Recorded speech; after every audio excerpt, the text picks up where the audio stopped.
September the 1st, 1939. German troops thrust deep into Poland to win a swift and absolute victory. Barely 20 years earlier, their forefathers had also been on the march, but back into their homeland as a defeated army. In November 1918, after 4 years of World War I, Germany's Emperor, Kaiser Wilhelm II, had been forced to abdicate. His armies were being ground down by a remorseless offensive by British, French, and US troops. His people faced starvation. But already, a dangerous myth was taking root. The German generals and troops claimed that they hadn't been defeated in battle, but betrayed by their own cowardly politicians. Even so, at 11 in the morning on November the 11th, 1918, the 11th hour of the 11th day of the 11th month, World War I came to an end.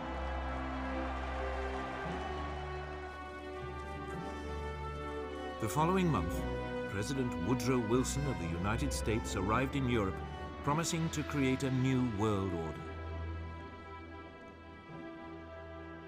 He persuaded the world's leaders to sign up to a new League of Nations.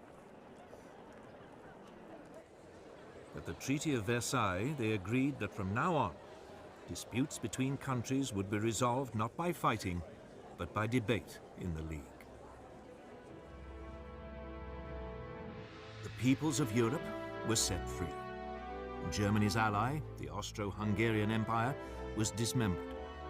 Out of it, new nations were created: Austria, Poland, Hungary, Czechoslovakia, Yugoslavia, Latvia, Lithuania, and Estonia. Germany itself was greatly reduced in size. But this process contained a time bomb. Not everyone celebrated the birth of countries like Czechoslovakia. Several of them contained substantial German minorities. One day, the desire to reunite the German peoples would come to haunt Europe.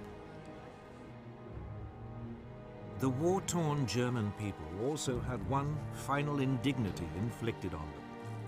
They were forced to pay a massive £6.6 billion in reparations to France and Britain, something they could ill afford.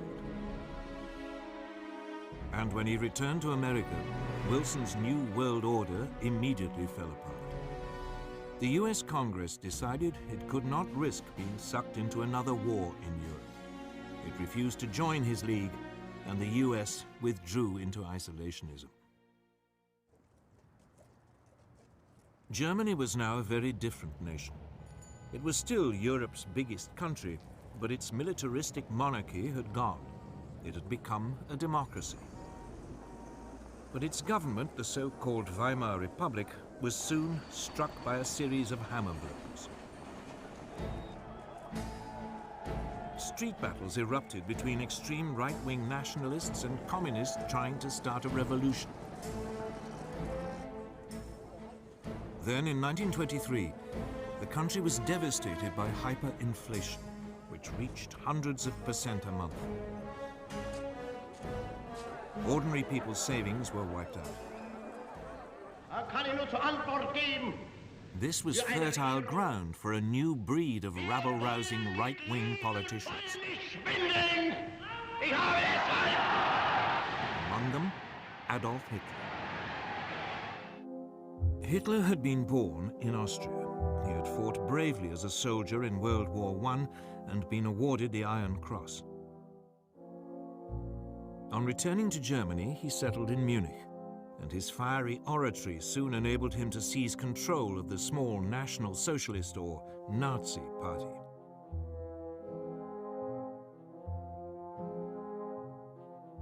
In October 1923, Hitler and his henchmen attempted an armed coup against the Weimar government.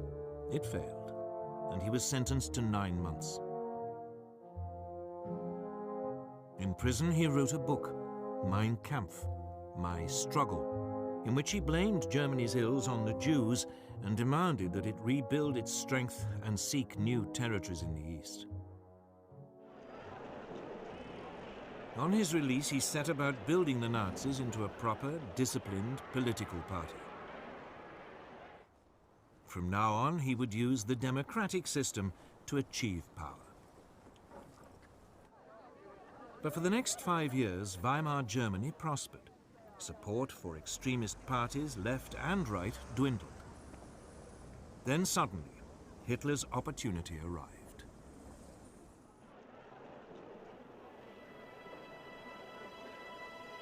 In October 1929, the US stock market crashed.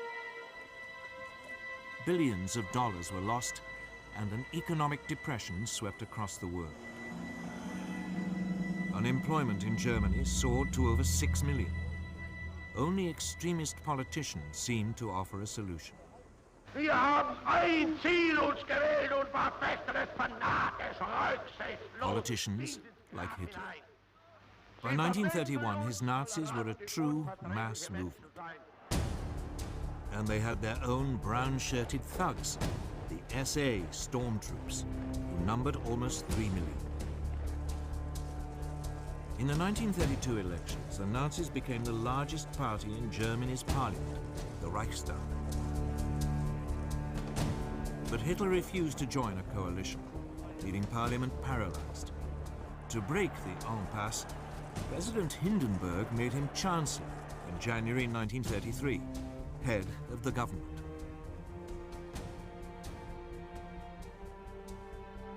Within a month, the Reichstag burned down. Hitler accused the communists and demanded emergency powers. He then used them to ban all other political parties. In August 1934, President Hindenburg died. Hitler declared himself president. He was now absolute leader, the Führer of Germany.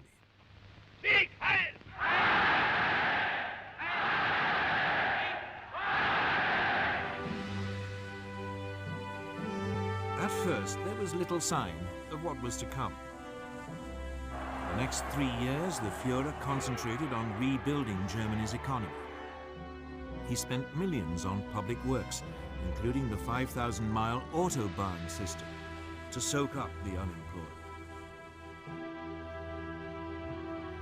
But in secret, Hitler was also spending lavishly on a huge rearmament program. Under the Versailles Treaty, the German army had been limited to 100,000 men. The country was forbidden to have an air force, tanks, or submarines. This small army was trebled in size. Then, in 1935, Hitler came out into the open. He unveiled a brand new air force, the Luftwaffe. It had 2,500 planes, far more than Britain or France. Unemployment plunged, and the Nazis became enormously popular. Now emboldened, the Führer made his first expansionist move. In 1935, he reoccupied the Saarland district on the French border, after it voted to return from League of Nations to German rule. A year later, he sent German troops into the Rhineland, part of Germany which had been demilitarized at Versailles. At the time, many felt that Hitler was only claiming back what was rightfully Germany's. Neither Britain nor France objected.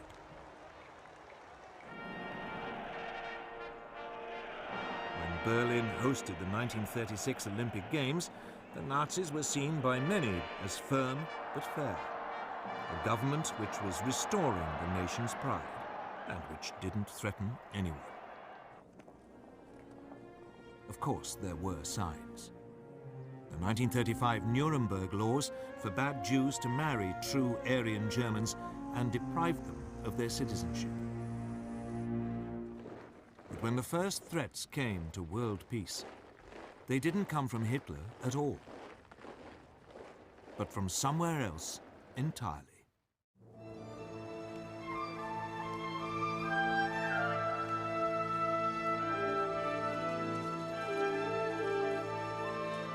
Japan, at the start of the 20th century, was already a military power. It had defeated Russia in a war in 1905, and it had fought alongside the Allies in World War I. After the war, Japan was an acknowledged world power, and it signed up to the League of Nations. But politically, it was a mess of contradictions. Nominally a democracy, the feudal tradition was still strong. Most Japanese revered their emperor as a living god and regarded him as their true leader. And the country faced major economic problems. Its population was exploding. And it had no natural resources to fuel its rapidly expanding industries. Its leaders needed solutions, and they saw them in Chinese Manchuria. Manchuria was a land of rich grain fields, with plenty of coal and minerals. It was a perfect target. Japanese troops were already stationed there. Other possible targets were the colonies ruled by the European powers: Burma, Malaya, and Hong Kong, controlled by Britain; Indochina, ruled by France; and the Dutch East Indies. But at this stage, Japan had to be cautious. They didn't want to rouse the other great power in the Pacific, the United States. For all its anti-imperialist slogans, the US actually ran an unofficial empire in the Pacific. The Philippines, Guam, and several islands were under its direct rule. It undoubtedly had the strength to take on Japan, but since the end of World War I, it had had other distractions.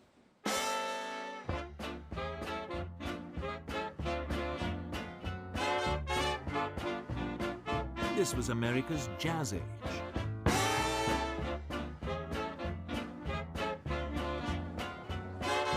Throughout the 1920s, the nation concentrated on exploiting its vast resources.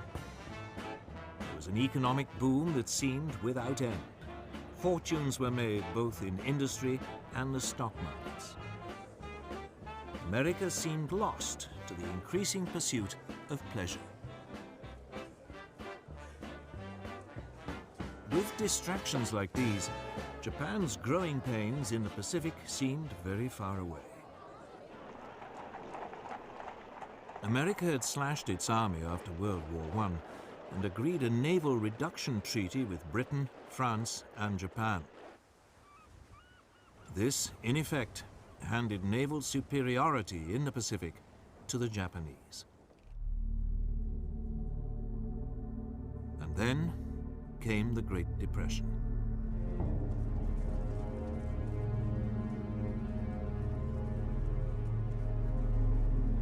As the economic devastation spread, a quarter of the population lost their jobs. Tens of thousands were made homeless, living in shantytowns. Whereas before it had been distracted by pleasure, now America was distracted by pain. It was time for Japan to make her move.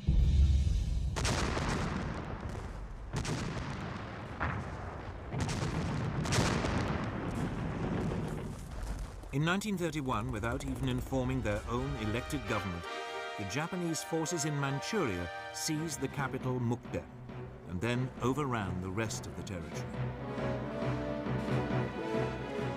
A puppet state, Manchukuo, was proclaimed under a puppet ruler. Henry Puyi, the last emperor of China, who had been deposed in 1911, was dragged out of retirement.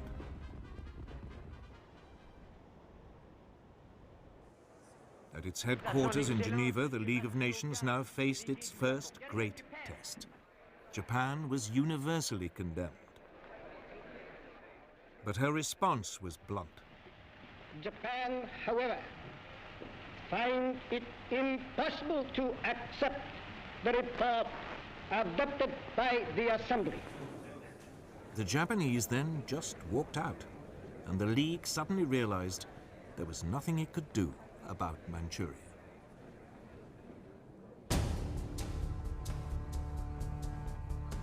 Japan was declared an international pariah, but it didn't care.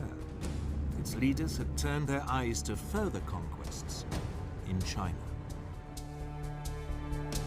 These were easy pickings. China was in a state of chaos. The government of Generalissimo Chiang Kai-shek was locked in conflict with the Chinese Communist Party under Mao Zedong. There was civil war.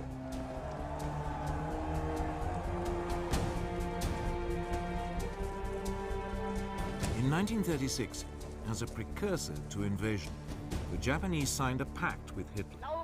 The aim was to guard against any attack by Soviet Russia were it to move on China. Then in July 1937, the Japanese provoked an incident with Chinese troops and invaded.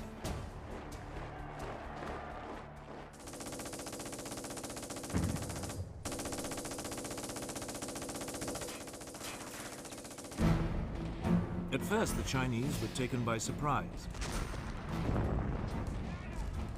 But they soon fought back fiercely, the communists even joining the Kuomintang in a united front. The Japanese responded with amphibious landings. By the end of 1937, they had overrun much of northern China and the coast.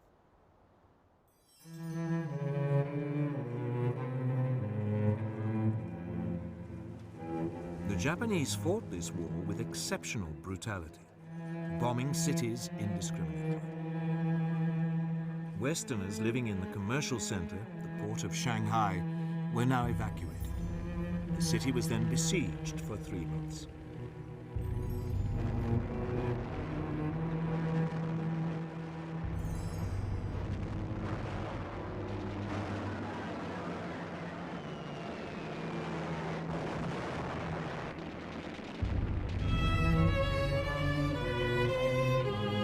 It suffered widespread damage, the Japanese forces showing no pity or concern for the native population. But it was after the capture of Nanking, then the Chinese capital, on December the 17th, 1937, that the Japanese forces really ran amok. Over 300,000 civilians are estimated to have been massacred during a 6-week orgy of rape and indiscriminate killing.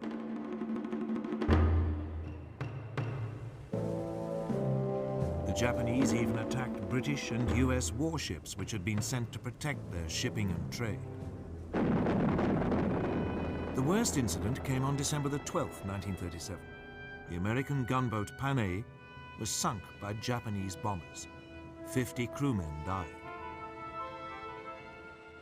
Despite this, the Western powers refused to intervene. So the League of Nations could do nothing. In the United States, President Roosevelt wanted to impose a naval blockade of Japan. It has become clear that acts and policies of nations in other parts of the world have far-reaching effects on us. But the British would have none of it, fearing that it might provoke a war. So all Roosevelt could offer was a $25 million loan to Chiang Kai-shek to buy arms. Even though the communists were now fighting alongside the Kuomintang, the Soviet Union did little to help either. Its only involvement was a series of clashes along its own border with Manchuria. But China itself received nothing. Instead, it had to fight on alone. During 1938, the Japanese overran Canton and pushed the Chinese forces deeper into the west of the country. All the rhetoric of the League of Nations, all those promises to stop international aggression had come to nothing. And by now, the Western powers were facing aggression much closer to home. Deve cristallizzare una posizione di potente ingiustizia. Sangue i principi che sorgono e che nascono e i principi che declinano, la vittoria è per noi, per i primi. Today, It is easy to laugh at Benito Mussolini, the fascist dictator of Italy. All that posturing seems faintly ridiculous now, but it didn't seem that way in 1922. Back then, Italy had seemed to be on the edge of anarchy. The country was riven by strikes and land seizures. The democratic government, just as in Germany, seemed powerless in the face of such unrest. So Benito Mussolini, a war veteran and a journalist, decided to take a stand. He organized a right-wing nationalist party, the Fascists. With the country paralyzed by a general strike in August 1922, Mussolini ordered his followers to march on Rome. Fearing a civil war, Italy's king, Victor Emmanuel, asked him to form a government. Si realizzassero le premesse necessarie e sufficienti per una collaborazione delle quattro grandi potenze occidentali, Mussolini swiftly stamped out any political opposition and assumed dictatorial powers. deve cristallizzare una posizione di potente ingiustizia. By 1928, his position seemed secure. Parliament was appointed rather than elected, and all power was firmly in the hands of the fascist Grand Council.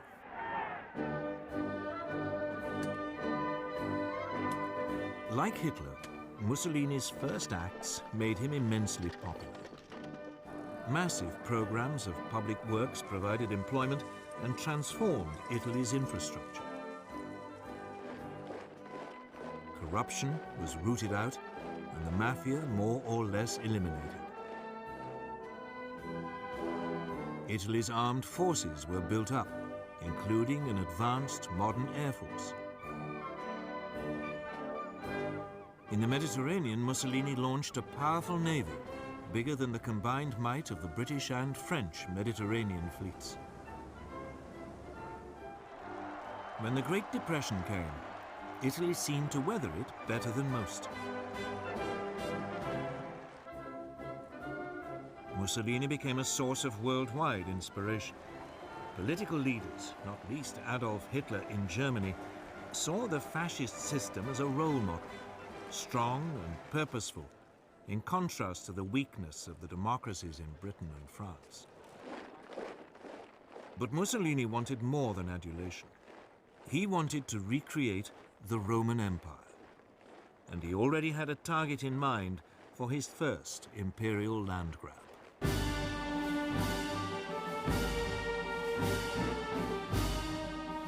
His target was Abyssinia, today's Ethiopia. Italy already had colonies on its borders in Eritrea and Italian Somaliland. In December 1934, Italian forces provoked a clash with Abyssinian troops at an oasis in the Ogaden region, well inside Abyssinian territory.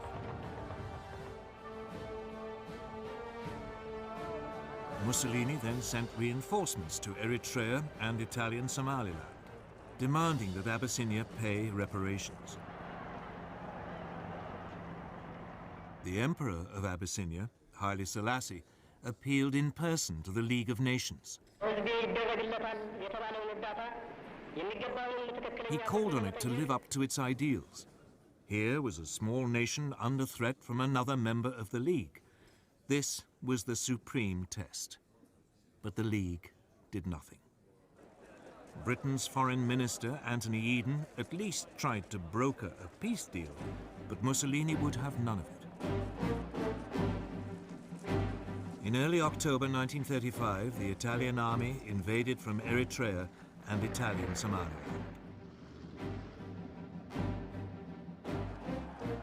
The primitive Abyssinian forces stood little chance against a modern army equipped with artillery and tanks.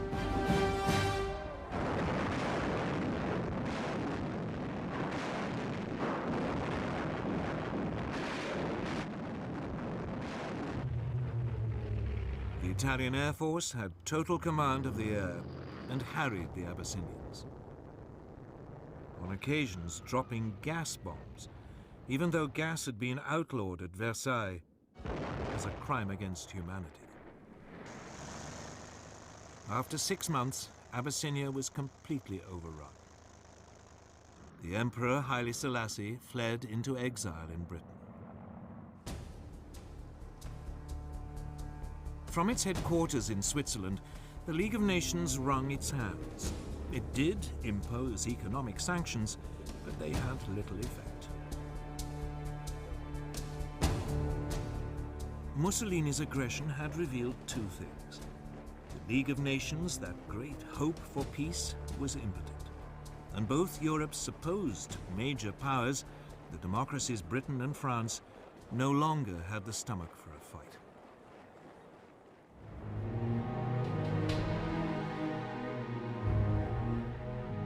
Both Britain and France had been shattered by World War I, and their economies had never really recovered. Both had witnessed waves of strikes and unrest. Both had suffered mass unemployment, even before the Great Depression.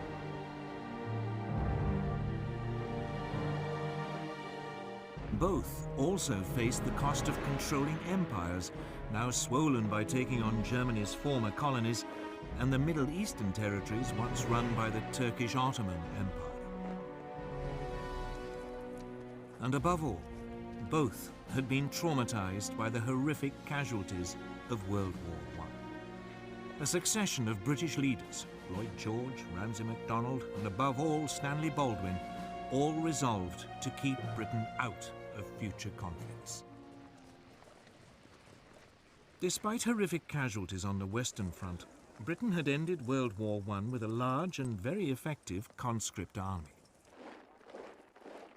This was immediately run down to a small professional force designed to police its sprawling empire.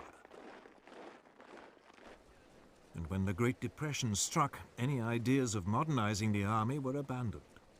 It meant that Britain went into the run-up to war economically and militarily weak.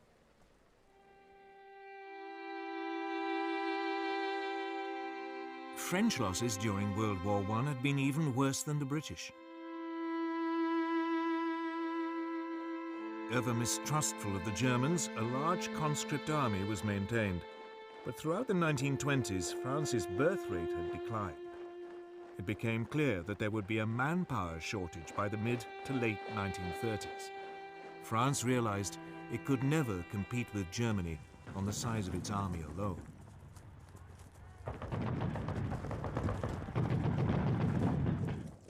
The solution was to adopt an entirely defensive mentality.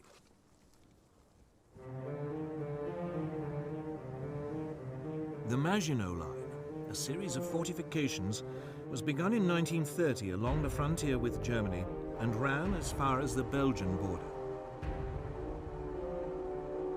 There, it theoretically linked up with fortifications planned by the Belgians.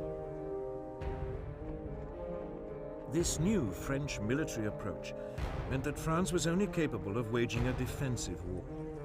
It just did not have the ability to launch an attack on Italy, even if the British had had the troops to help. And of course, both countries knew that their navies in the Mediterranean were outnumbered by Mussolini's new fleet.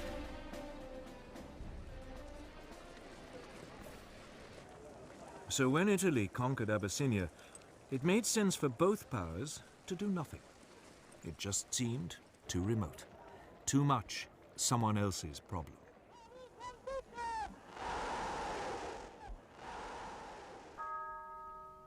By now, they both had to deal with all the traumas of the Great Depression.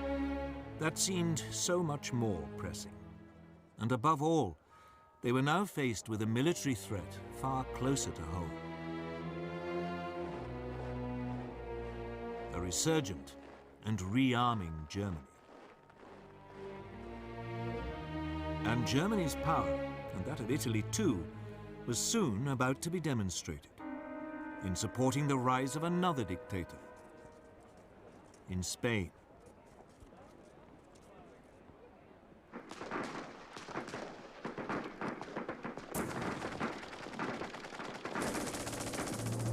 In 1936, civil war erupted in Spain.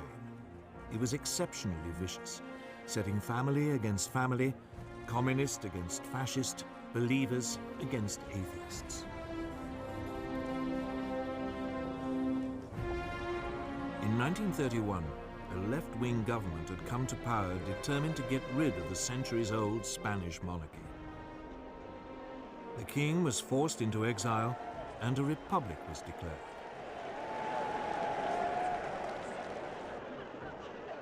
In February 1936, the parties of the left combined in a popular front to take on the forces of the right in a general election. The Popular Front won narrowly.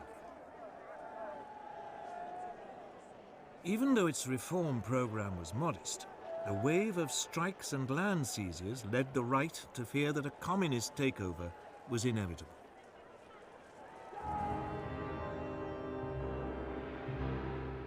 Within the Spanish army, long a bastion of conservative and Catholic thinking, senior officers began to consider the possibility of a coup. Among them was General Francisco Franco, a former chief of staff who had been effectively exiled to command Spain's forces in the Canary Islands.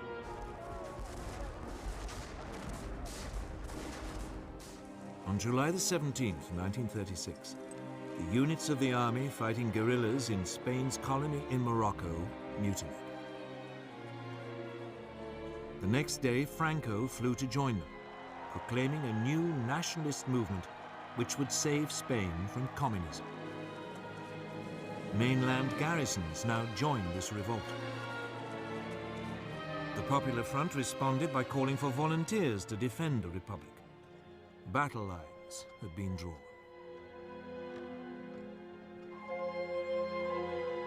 At first, Franco faced problems.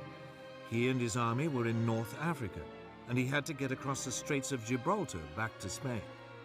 So he turned to the one person he thought might help: Adolf Hitler.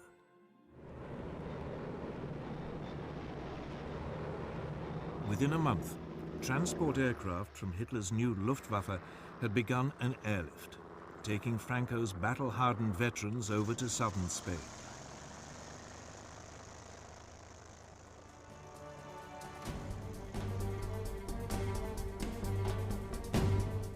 At this stage, the Republic still seemed to have the advantage. The pro-Franco military uprisings in Madrid and Barcelona were quickly crushed, leaving it in control of most of the east of the country. Franco's nationalists were confined largely to the northwest and part of the south.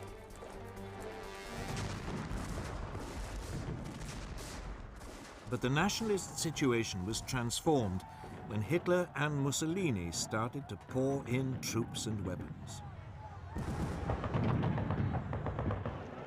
The German dictator seized the opportunity to test his new equipment and expanding armed forces. The first panzer tanks were sent, along with some 12,000 troops. And the Luftwaffe deployed its Condor Legion, with its ultra-modern new bombers and fighters.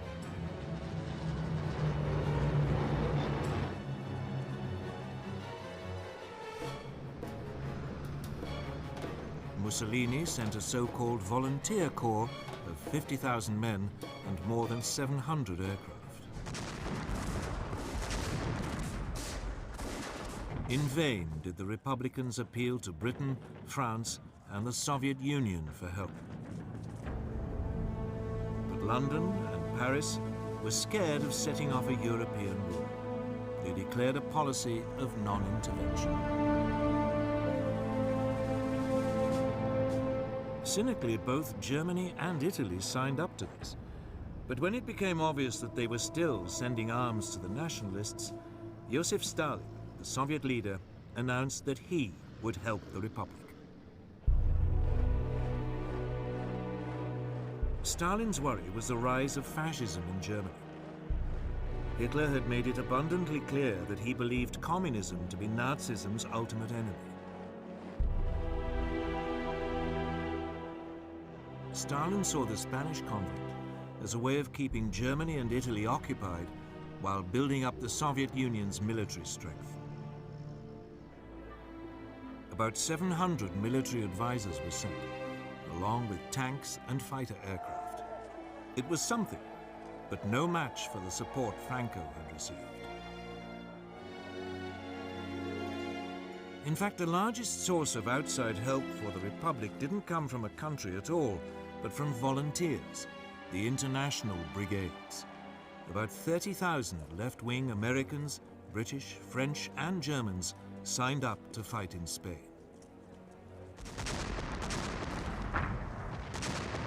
With their new fascist support, the nationalists were able to open two fronts, one advancing towards Barcelona from the north, the other led by Franco, pushing up towards Madrid from the south. By the end of 1936, Madrid was enveloped on three sides and virtually under siege. The fighting was intense and often accompanied by appalling atrocities against civilians. The Republicans hunted down and murdered Roman Catholic priests. The nationalists slaughtered anyone accused of being communist. German and Italian air power was used indiscriminately against civilian targets. Madrid was heavily bombed. But the worst incident came in April 1937, when the Basque town of Guernica was virtually obliterated, with 6,000 civilian deaths. The area controlled by the Republic was steadily ground down.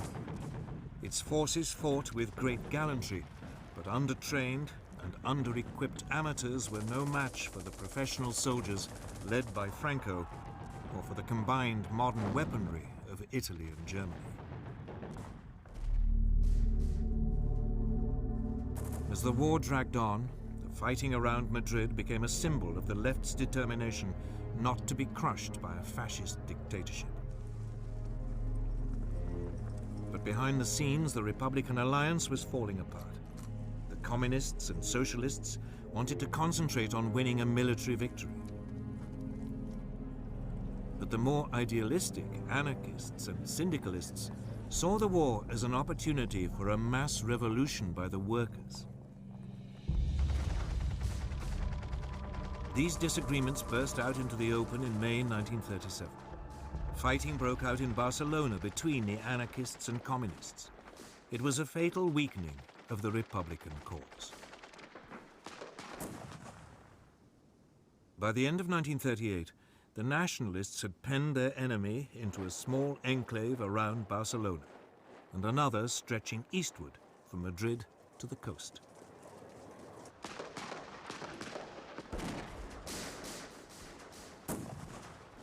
Madrid continued to hold out, but the international brigades were withdrawn. More and more nations began to recognize Franco's government as his forces closed in for the final assault on Madrid.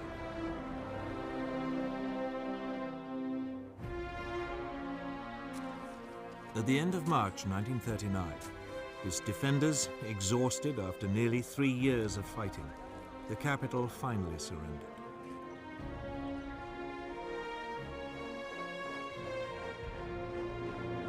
A month later, Franco formally declared hostilities at an end.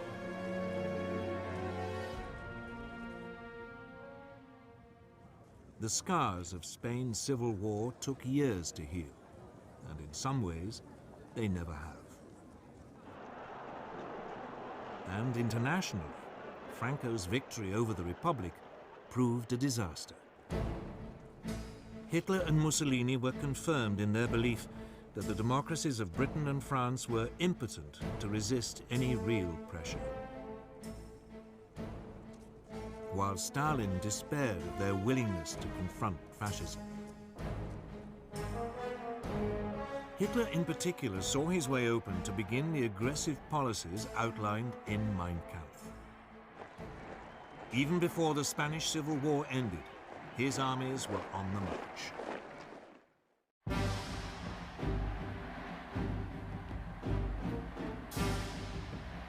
From the moment he became Chancellor of Germany on January the 30th, 1933, Hitler had begun to put his long-term ambitions into action.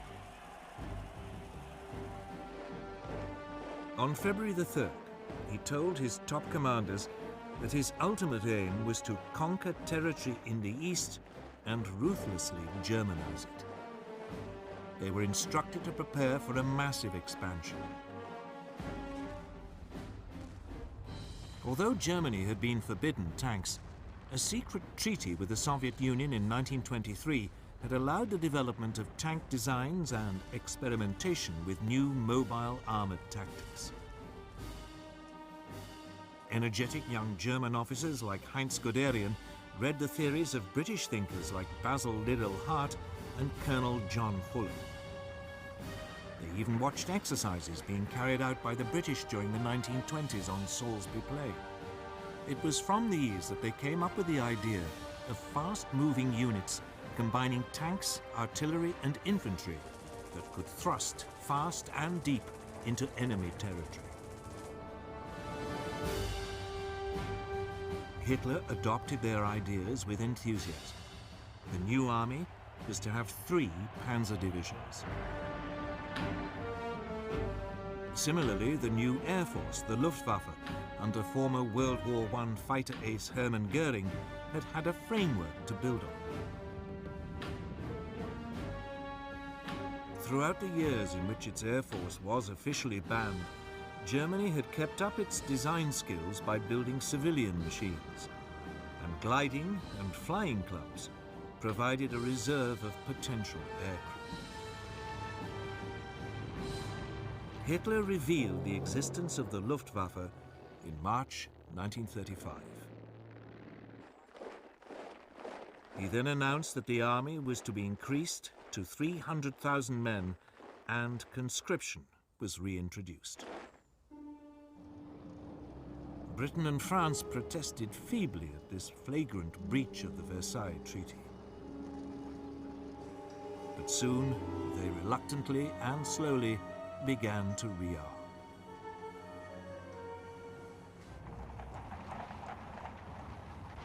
Until this point, Hitler had been modest in his goals. He had only taken back what was his, the Rhineland and Saarland. But now he had a grander target in mind, his homeland, Austria. In 1934, Austrian Nazis had attempted to seize power and unify the country with Germany.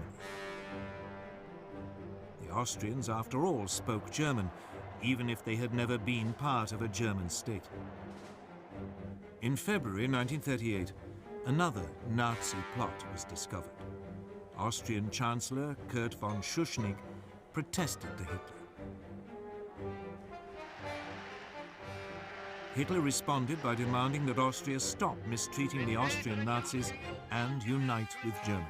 Die Jugend ist uns verschrieben und verfallen mit Leib und mit Seele. Schuschnigg promptly called a referendum so that the Austrians could vote on whether to remain independent. But on March the 12th, 1938, the eve of the referendum, Hitler, fearing that it might produce the wrong result, sent in his troops. Complete surprise and an enthusiastic welcome by Nazi sympathizers made it a bloodless invasion.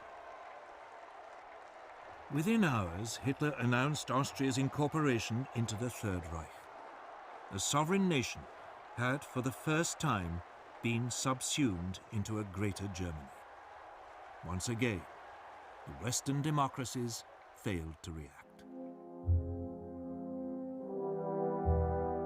In the summer of 1938, he turned on his next prey, Czechoslovakia. A substantial German minority lived in the northwest of the country, an area known as the Sudetenland.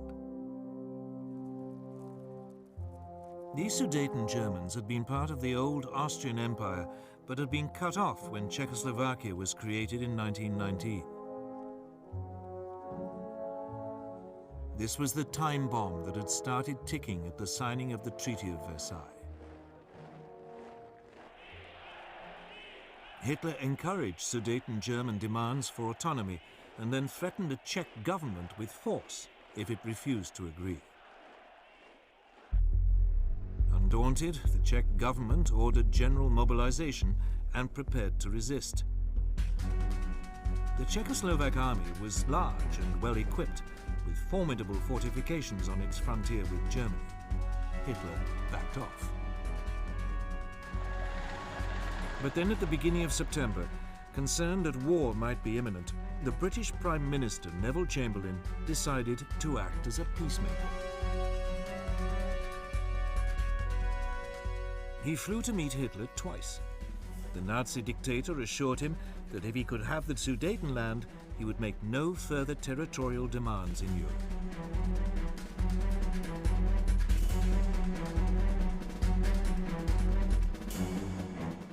In Munich, on September the 29th, 1938, with Mussolini acting as mediator, France and Britain signed an agreement giving the Sudetenland to Germany in return for a formal declaration by Hitler that he had no more territorial ambitions.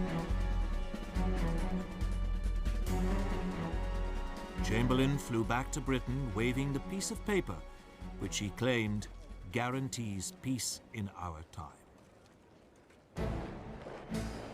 And so, on October the 1st, German troops occupied the Sudetenland and seized the Czech frontier fortifications. Hitler now began sizing up his next target, Poland. Eine große Nation muss dauernd zusehen, wie gegen Recht und vertragliche Bestimmungen Angehörige des Blutes. Again, the nominal cause was a German minority marooned as a result of the Versailles Treaty. Hitler demanded the return of the port of Danzig to German control, so that East Prussia could be linked up with the rest of Germany. The Poles refused, and Hitler hesitated. He was not quite ready for all-out war, and he had unfinished business with Czechoslovakia. In March 1939, the eastern part of the country, Slovakia, which was ethnically different to the Czech lands, appealed to Hitler for help in achieving greater independence. Hitler summoned the Czechoslovak Prime Minister Emil Hácha to Berlin and browbeat him into putting his country under German protection.